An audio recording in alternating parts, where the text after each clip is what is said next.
আরে মাসুদুর, কেমন আছিস? ভালো। তুমি? আর বলো না, কোন কলেজে ভর্তি হব বুঝতে পারছি না। ও আচ্ছা। তা মাসুদুর, তুমি কোন কলেজে ভর্তি হচ্ছ? আমি তো জীবনতলা রোকিয়া কলেজে আবেদন করেছি। আচ্ছা, ওখানে রাষ্ট্রবিজ্ঞান অনার্সে পড়ানো হয়?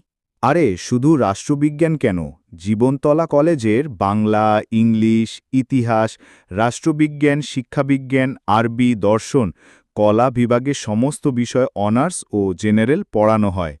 এবং করোনা মহামারীতে যখন দেশে সমস্ত কলেজের বিশ্ববিদ্যালয় বন্ধ, তখন জীবনতলা রোকিয়া কলেজে অনলাইনে ক্লাস মাধ্যম খুঁজে নেয়। এছাড়া কলেজ আছে স্মার্ট ক্লাসরুম, লাইব্রেরি, খেলার করার জন্য আছে বড় স্টেডিয়াম, আরও কত কিছু। তাহলে এখানে ভর্তি ফর্ম নেব?